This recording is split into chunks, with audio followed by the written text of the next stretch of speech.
The laughter came before I even pulled out my chair. "Tell me something, Elena." Richard Caldwell's voice carried easily across the dinner table, loud enough that heads turned from the far end. "Can you actually cook? Or does Greg do all the surviving in that household?" The room erupted. Crystal glasses caught the light as shoulders shook. Someone nearly spilled red wine. My husband, seated 3 chairs down, grinned into his drink, the way men do when they want credit for being a good sport without actually having to say anything. I set down my water glass, slowly, deliberately. "Only if it's harder than flying a Chinook through a whiteout at 4,000 feet. I said it casually, the way you'd mention checking the mail. More laughter, bigger this time. Richard slapped the table. Someone repeated the punchline to the person beside them. Everyone assumed I was being clever. Everyone assumed it was a joke. Everyone except one man. At the far corner of the table, Admiral Raymond Hargrove, retired, 3 stars, the kind of man whose silence commands more attention than most people's speeches, had been reaching for his bourbon. His hand stopped midair. His eyes moved from his glass to my face with the slow precision of a targeting system locking on. He knew. I didn't understand the weight of that moment until much later that evening. At the time, I was simply trying to survive another Saturday night. The dinner was at Richard and Patricia Caldwell's home in Bel Air, one of those Houston neighborhoods where the front doors cost more than most people's cars, and every backyard looks like somebody fired an interior decorator out of a cannon at a resort catalog. My husband Daniel loved these gatherings. I endured them. By the time we pulled into the driveway, my left shoulder was already aching. It had been doing that for years, a souvenir from a hard landing outside Kandahar that the surgeons had fixed well enough to function, but never quite well enough to forget. Cold fronts made it worse. So did certain dinner parties, apparently. I sat in the passenger seat for a moment before getting out. "You okay?" Daniel asked. "Shoulder." He nodded, not with concern exactly, more with the practiced acknowledgement of a man who had learned that asking follow-up questions led to conversations he didn't know how to finish. After 18 years, my pain had become background noise, present, acknowledged, never quite addressed. I smoothed my dress before stepping out.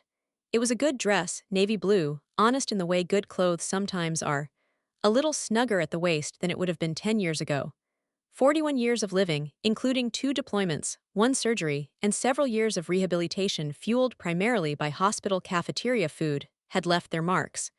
I'd made peace with most of them, most days. Inside, the Caldwell home smelled like garlic butter and imported candles. Jazz drifted through invisible speakers. Men clustered near the wet bar discussing the Texans' offensive line. Women circled the kitchen island discussing renovation contractors and a restaurant that had just opened in Montrose.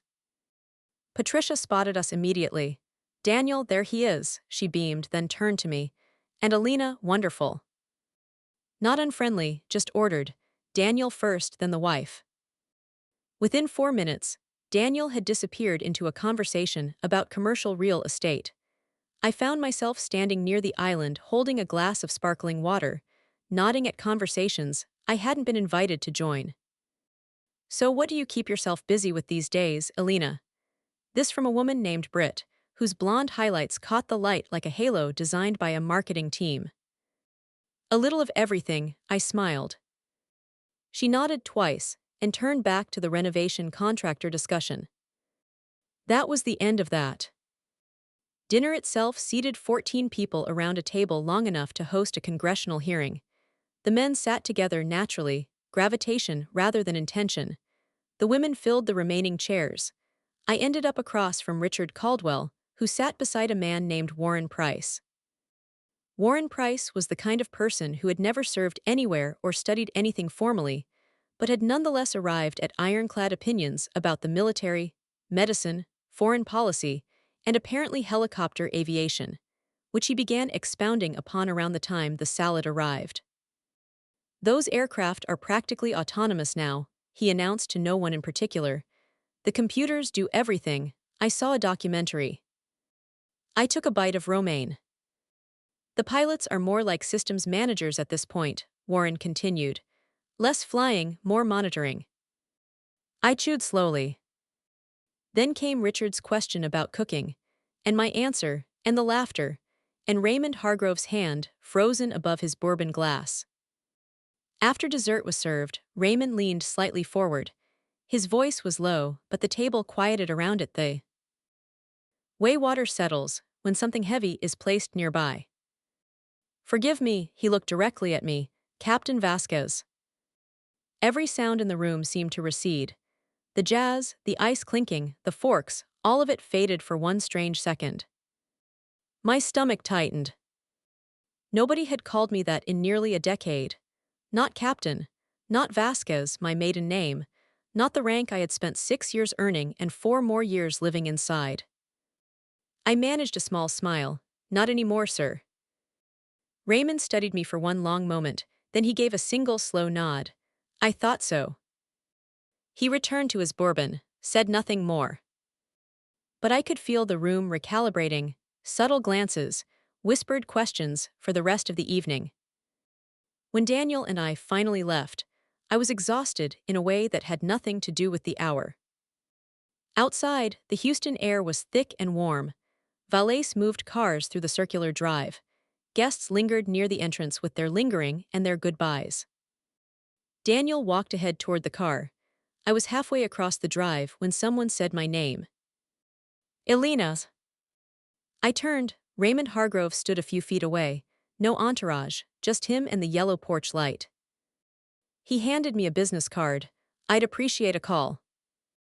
I looked down, clean card. Name, number, nothing decorative. He took the card back gently, produced a pen from his jacket pocket, and wrote something on the reverse. Then he returned it. 6 words. We need to talk about Fallujah 2009. The driveway tilted slightly beneath my feet. From across the lot, Daniel's voice, "You coming?" I folded the card into my palm and walked toward the car. For the first time all evening, I wasn't thinking about Richard Caldwell or Warren Price, or the kitchen island conversation, or the way my name always came second. I was thinking about Fallujah, about sand and rotor noise and radio traffic, and the weight of decisions made in seconds that your body carries for decades. And I was wondering why someone had finally decided to open that door. I didn't sleep that night. By 2 in the morning, I was at the kitchen table with coffee I didn't need, turning Raymond's card over in my hands like it might say something different if I looked long enough. Fallujah 2009. 6 words. The kind of words that don't weigh anything at all, until suddenly they weigh everything. For years I had worked very hard to leave that chapter in its box. Not from shame, not from secrecy, but because life had moved forward, or at least had moved, and I had moved with it, and at some point the momentum of the present becomes its own kind of amnesia. I heard footsteps. Daniel shuffled into the kitchen in gym shorts and an old college shirt. He opened the refrigerator and stared into it with the unfocused gaze of a man who isn't really hungry, but needs somewhere to look. Still thinking about the weird thing with the Admiral. I looked up. Is that what you took away from tonight? He pulled out a bottle of water. I mean, it was a little strange. Do you know him? We've crossed paths. Military stuff. Military stuff. He twisted the cap, nodded, satisfied. You know Richard was just kidding, right, about the cooking thing. There it was. The gentle correction. The protective reframe. The sentence that appears in the gap between what happened and what he needed to believe about the people he liked. Good night, Daniel. A beat of silence, then footsteps down the hallway, then the soft click of the bedroom door. I sat alone at the kitchen table for another hour, and I thought about erosion. Not the dramatic kind, not earthquakes or floods. The slow kind. The kind that happens 1 inch at a time across years, so gradually you don't notice until you look back and realize the cliff edge has moved. I hadn't always been invisible in my own marriage. I had once been the person Daniel introduced first, described proudly, referenced often. Somewhere in the accumulation of his career success, his social circle, his Friday golf games and client dinners, I had become an accessory. Not cruelly, not deliberately. just gradually, the way furniture rearranges itself without anyone noticing. Around 5 in the morning, I found a storage bin at the back of our closet shelf. Inside, photo albums, service records, flight logs, a folded flag, evidence of another life. I sat on the closet floor and opened the first album. There I was at 23, impossibly young, standing in front of a Chinook helicopter with paint-stained coveralls, and a grin that didn't know yet what grinning at hard things would eventually cost. I grew up in El Paso. My father installed commercial HVAC systems. My mother taught 4th grade. Neither of them had money in the traditional sense. What they had was stubbornness, the functional kind, the kind that shows up early and stays late and doesn't complain about the hours. I joined the Army at 21 because I wanted something real. After September 11th, real felt necessary in a way it had. And before, I'd been working at an insurance company filing claims and spending my lunch breaks watching the news and feeling the slow suffocation of a life that wasn't mine.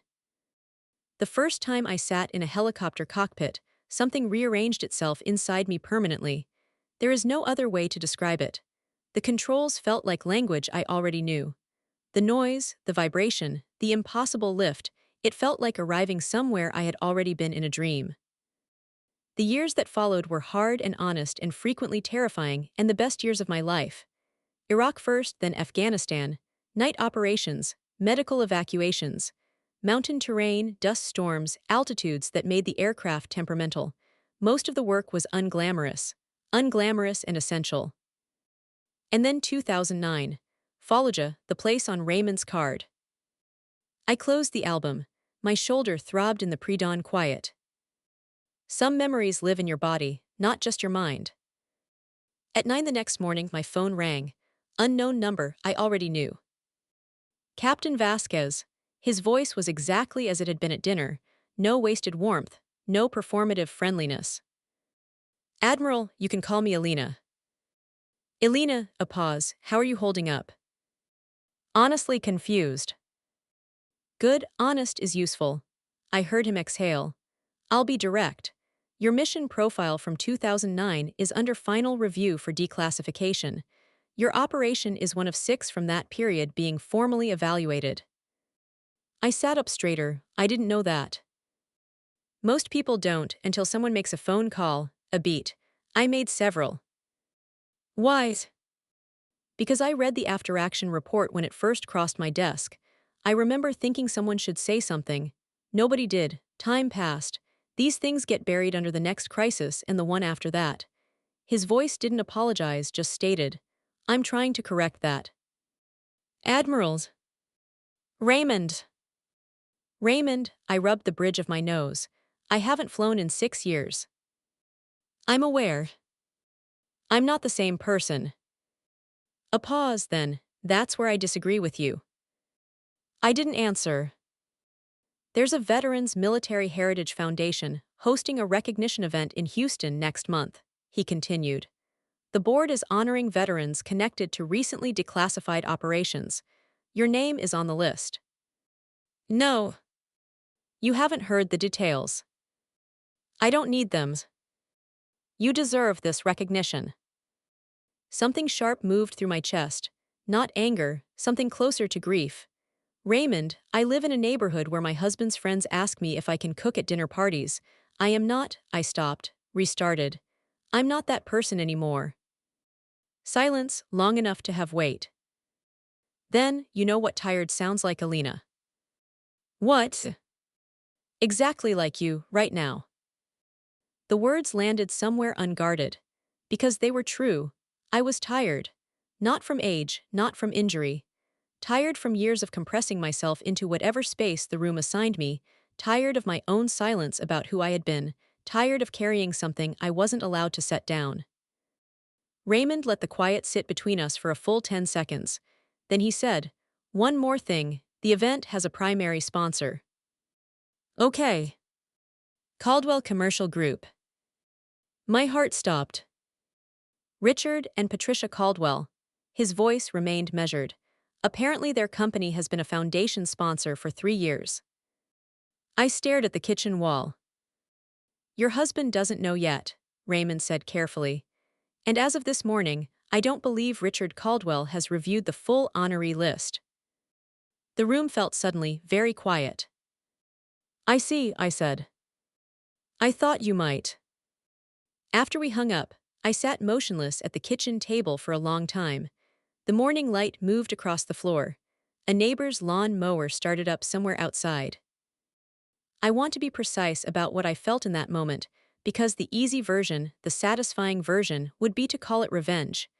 It wasn't. It was closer to recognition. The realization that the story I had been living quietly, invisibly, in the background of someone else's narrative, was about to walk through the front door. And for the first time in a long while, I decided not to hold it back. I didn't tell Daniel about Raymond's call. I told myself I wasn't hiding anything, and mostly that was true. I simply wanted something that was mine. One piece of my own story that hadn't already been touched and softened and filed away somewhere convenient. When Raymond invited me to meet him at a veterans' breakfast in Sugarland the following Thursday, I went. I told Daniel I had a physical therapy appointment, which wasn't entirely untrue. My shoulder had been in bad shape all week. The breakfast was at a VFW post off Highway 59, low brick building, faded flags flanking the entrance, parking lot full of trucks with worn bumper stickers. Inside, weak coffee, overcooked eggs, folding chairs that protested every time someone shifted their weight. I loved it immediately. There was a man near tea. He coffee urns with a hearing aid that whistled every few minutes. Two women in army caps were arguing about VA parking lot redesigns with the focused intensity of people who had argued about far worse.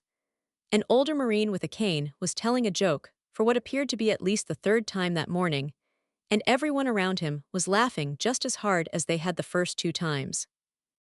Nobody needed me to explain why I stood up slowly. Raymond waved from a corner table. He had 2 coffees waiting.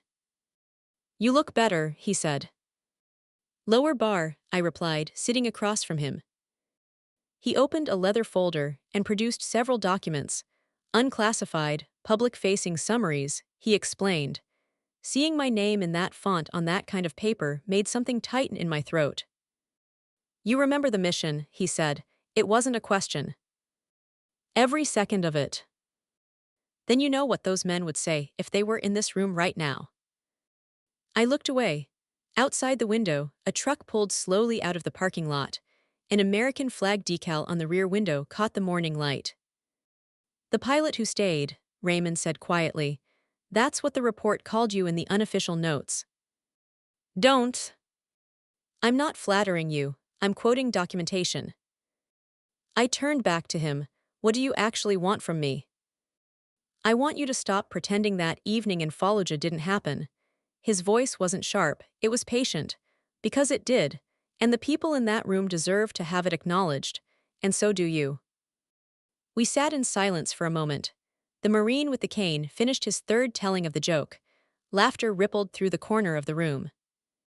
Finally, Raymond said, You know how I recognized you last Saturday? The name helped, I assume. Partly, mostly it was the way you answered Richard's question.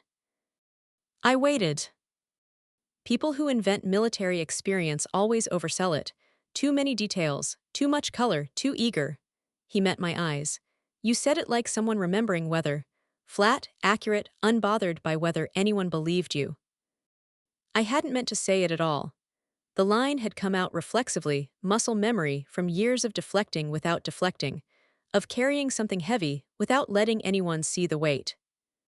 I didn't want anyone to know, I said. Why? Because then they ask questions. And questions are a problem. Questions from people like Richard Caldwell are invitations to perform. I'm done performing.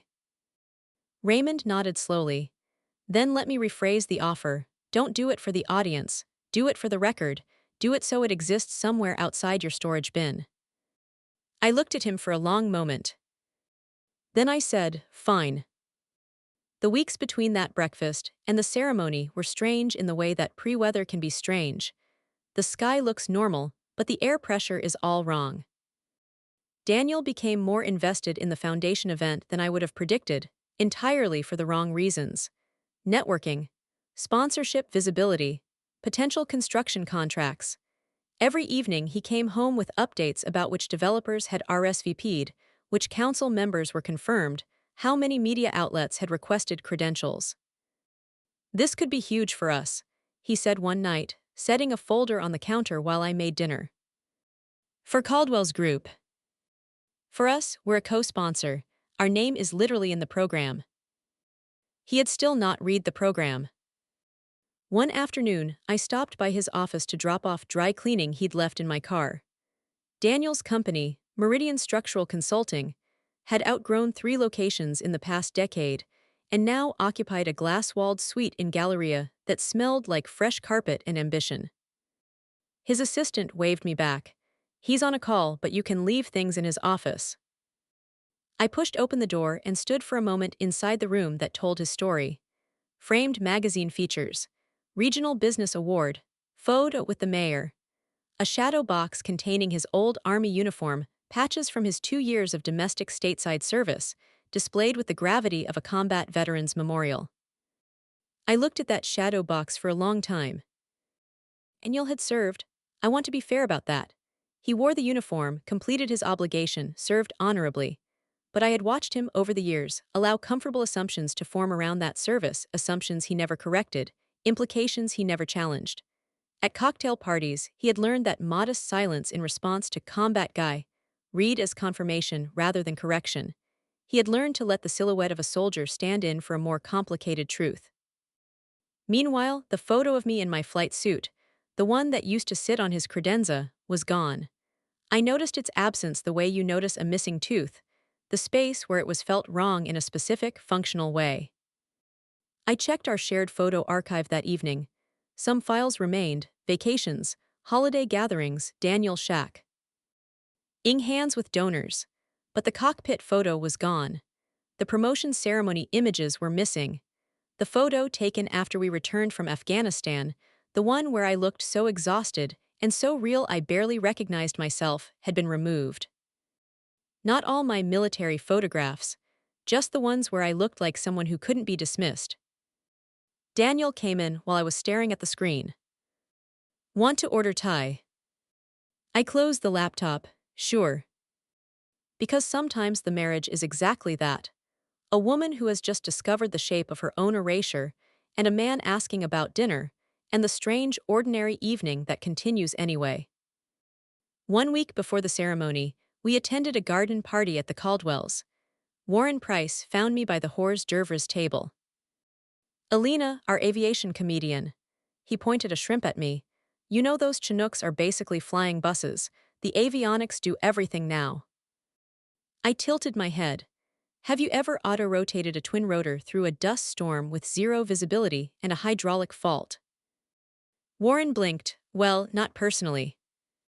That's usually where the brochure stops being helpful. For one suspended moment, Warren Price's face went entirely blank. Then he laughed too loudly and excused himself for a drink refill. I should have felt something satisfying. Instead, I felt the particular tiredness of a person who has been having the same conversation for a decade, with different men, wearing the same expression. That evening, I came home to find the formal invitation waiting on the kitchen counter. Military Aviation Heritage Foundation, Annual Recognition Ceremony Guest of Honor, Captain Elena Vasquez. My hands were completely steady as I held it. I'm not sure why. I had known it was coming.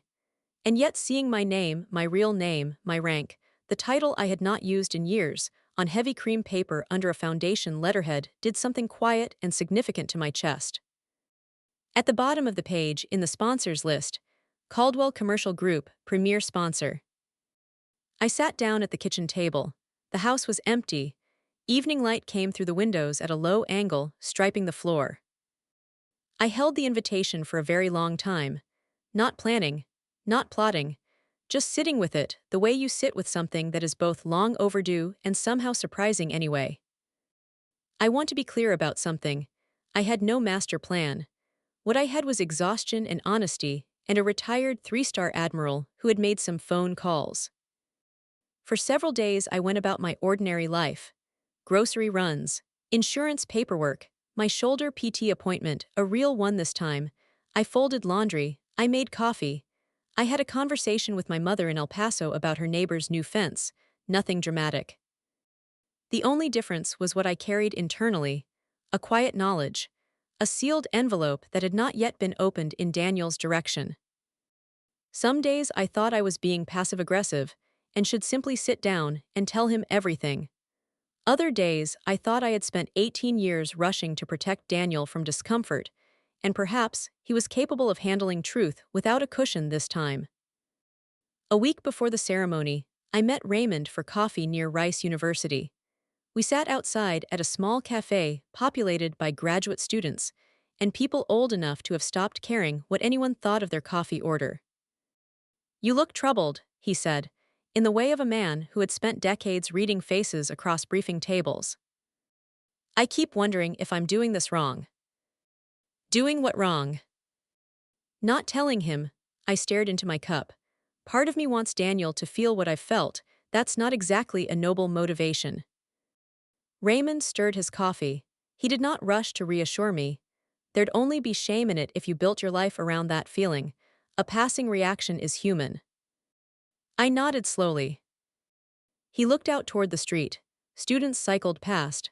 A dog sat patiently outside a bookshop. "You know why my first marriage ended?" I looked up. "No." "Because I treated my wife like support infrastructure." He said it plainly, without drama. "I wasn't cruel, I was faithful, I provided, I believed that was sufficient." "Sounds like a reasonable contract." "It's not a contract, it's a minimum." He paused.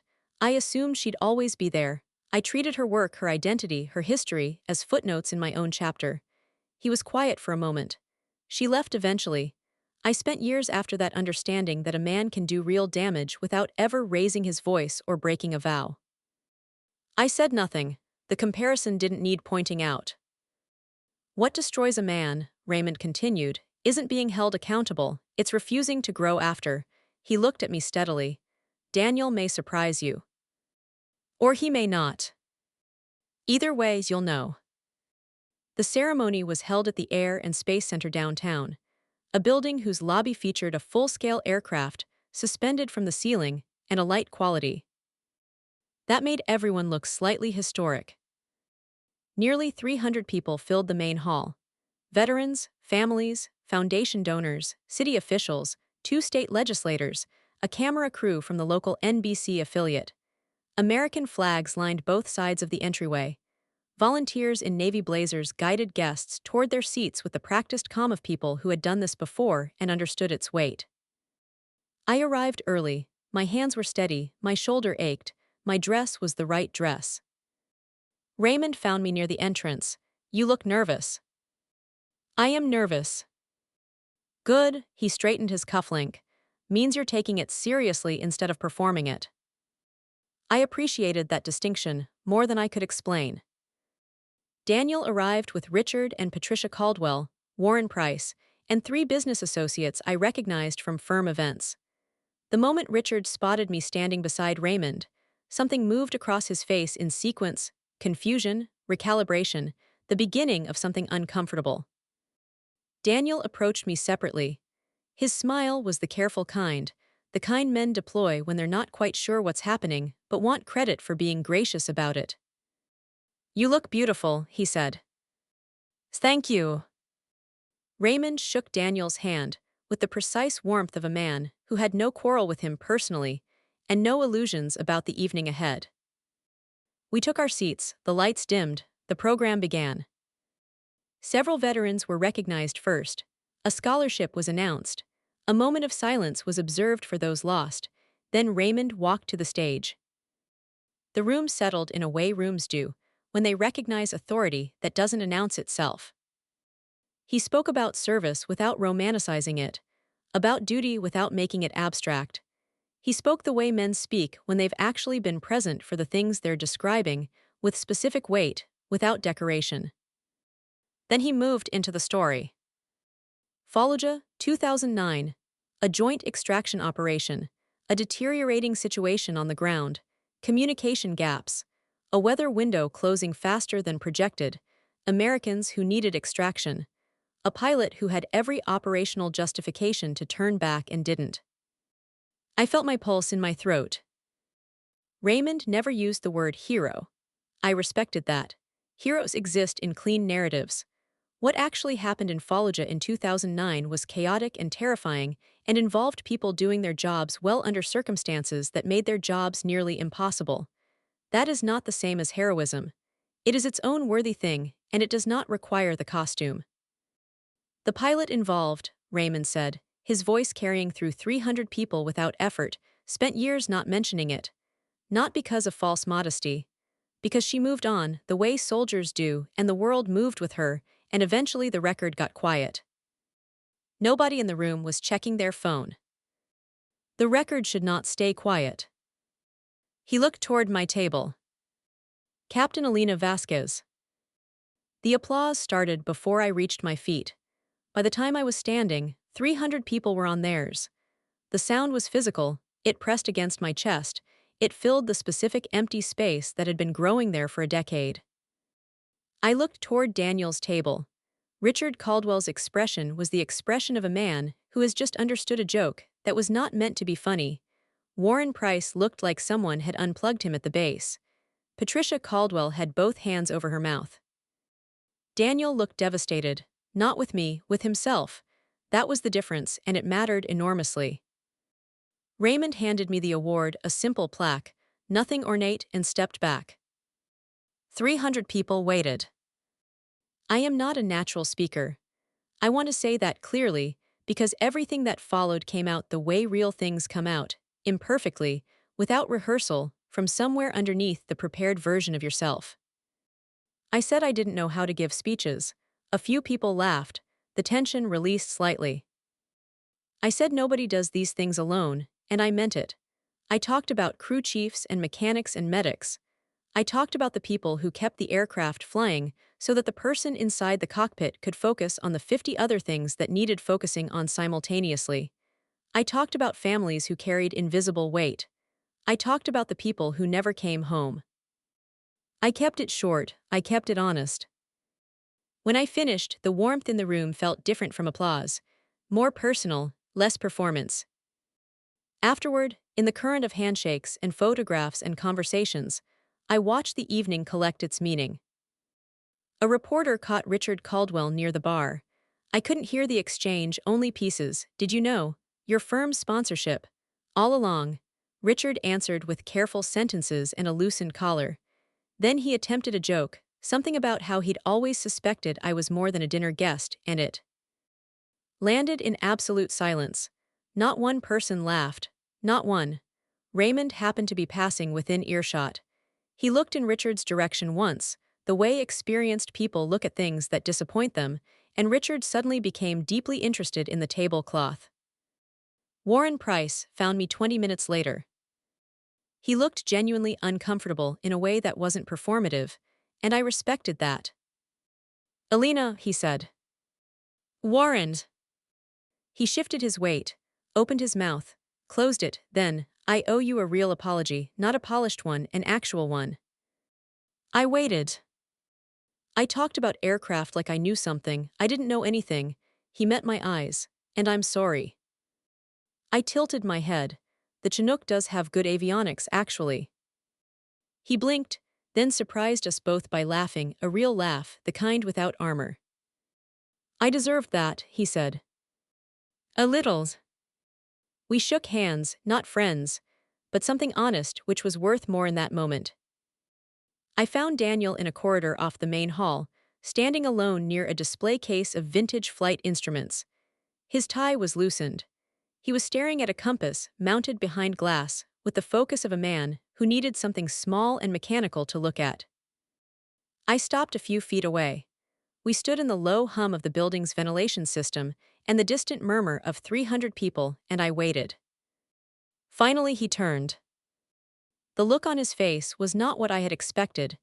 I had prepared for defensiveness, for hurt pride, for the negotiating look men use when they're reassembling their position. What I saw instead was grief, clean, undefended grief. I was scared, he said. I said nothing. Not of you, he swallowed. Of standing next to you, of the way people would recalibrate. He looked away. I kept thinking if they understood who you actually were, they'd wonder what you were doing with me. The honesty of it disarmed me completely. I let a moment pass before I spoke. What hurt me wasn't that you felt small. He closed his eyes. It was that you managed it by making me smaller. The words sat between us in the corridor. Neither of us moved. Then Daniel asked the question that had been building since he'd stood in his home office holding the program with my name on it. Are you leaving me? I looked at him for a long time. The man I had chosen at 23 and grown with, and argued with, and shared 18 years of ordinary, extraordinary life with. The man who had hurt me without understanding that he was hurting me, which was both a partial excuse and not really an excuse at all. I'm deciding, I said, whether I still respect you. He had no answer for that. And the fact that he didn't try to fabricate one was the most honest thing that had happened between us in years. 3 weeks after the ceremony, life looked remarkably unremarkable from the outside. The sun came up, groceries needed buying. The coffee maker developed a mysterious gurgle that turned out to be easily fixed. Daniel's firm landed a contract. My shoulder had a good week followed by a bad one. The ordinary machinery of a life kept running. The difference, and it was a real difference, was that I had stopped running it from a crouch. The phone calls came in waves during the first week. Former crew members, veterans from my unit, a flight instructor from Fort Rucker who said, "Took you long enough," and meant it entirely as a compliment. I returned every call. The conversations were strange and warm and sometimes made me cry in the driveway before going inside, which I considered entirely acceptable. Richard Caldwell sent a letter. Formal, carefully worded, 3 paragraphs. The phrase "I had no idea" appeared twice. The phrase "I hope we can move forward" appeared once. The sincerity was somewhere between genuine and strategic, which is where most apologies from men like Richard tend to land. I read it twice, acknowledged it was better than nothing, and put it in a drawer. Warren Price sent a book, A History of Army Aviation in the Gulf War Era, with a post-it note inside that said "Only still learning." That one I kept on the counter for a week before shelving it, which felt like the right proportion of appreciation. Some people from Daniel's social circle disappeared quietly. Certain invitations stopped coming. A few business connections created polite distance. Nobody made announcements. People simply redistributed themselves according to what they actually valued, which turned out to be a useful, if somewhat delayed, revelation.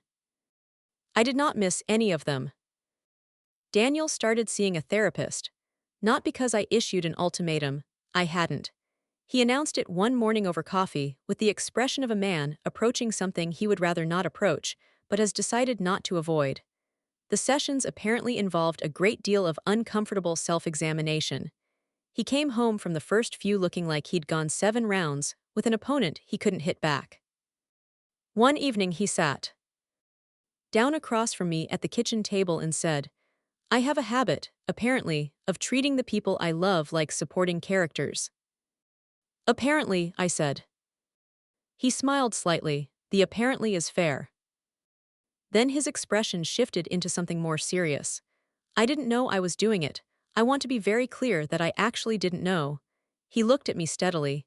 "And I also want to be clear that not knowing doesn't make it okay." Both of those things were true.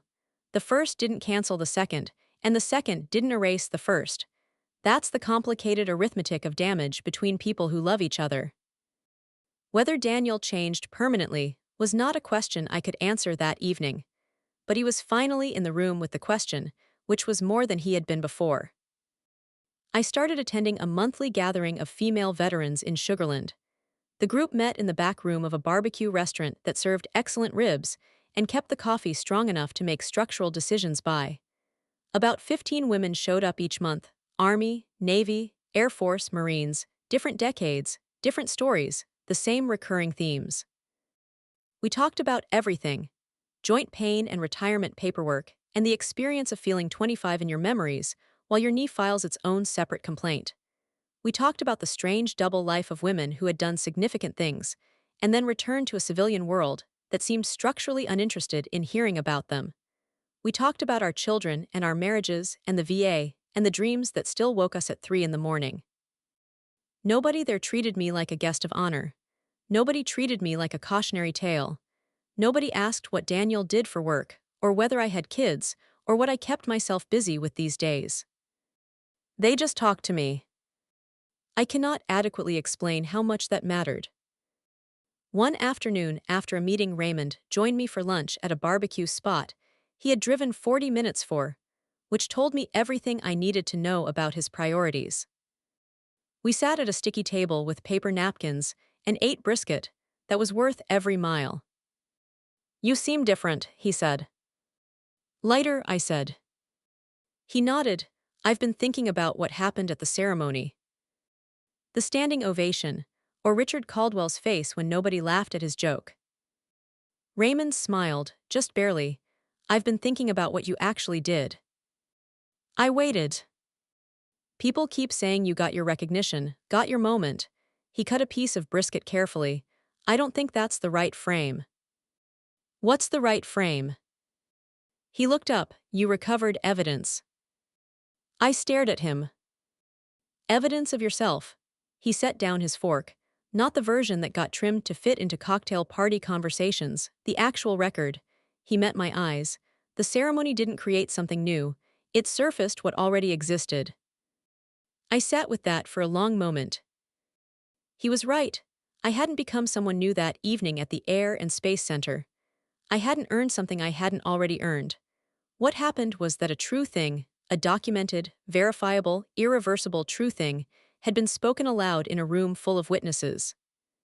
And I had stood there and received it without apologizing for taking up the space. That was new. The conversation with Daniel, the real one, happened on a Sunday morning about a month after the ceremony. No agenda, no manufactured moment. Just coffee and honesty, and the particular courage of two people who have decided to find out what's left. I laid out my terms clearly, not as accusations, as facts. No more diminishment disguised as humor. No more silence when someone crosses a line. No more treating my history as an inconvenient subplot. No more editing me out of our shared story to make his version more comfortable. Daniel listened to all of it without interruption, which took effort I could see. Then he said, "Agreed, all of it." The test would not be that morning's agreement. The test would be every subsequent morning. But it was a beginning, and beginnings have their own particular worth. These days my shoulder still reports the weather before the meteorologists do. I still make involuntary sounds getting out of low chairs. I still occasionally catch my reflection in the wrong lighting and have a complicated 30 seconds about what 41 looks like from the inside versus the outside. None of that has changed. What changed is smaller and larger at the same time. I stopped agreeing to be summarized. I spent years telling myself I'd matured beyond needing recognition, that requiring acknowledgement was vanity, that real strength meant being fine with invisibility. Sometimes that's wisdom. Sometimes it's the story you tell yourself while you hand over territory that was never meant to be surrendered. The hardest mission of my life did not take place over Fallujah in 2009. That was demanding and frightening and consequential. But I was trained for it. I had coordinates, crew, communication, a plan. Nobody trains you to remember who you are after a decade of slow forgetting. Nobody gives you a checklist for the morning you open a storage bin and find the evidence of yourself and have to decide whether to carry it back into the light. That mission, the one I almost didn't survive, required a retired admiral with sharp eyes and a business card and 6 words written on the back of it. And it required me to finally stop waving warning flags in front of incoming truth. My name is Elena Vasquez Mitchell, Captain, United States Army, retired. And this time when I say it, I don't lower my voice.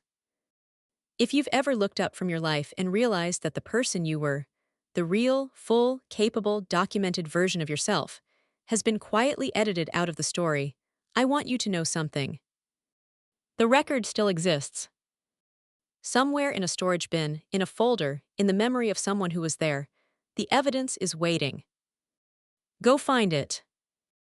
And then, for the love of everything, stop apologizing for how much space it takes up. Thank you for spending this time here. Take good care of yourself.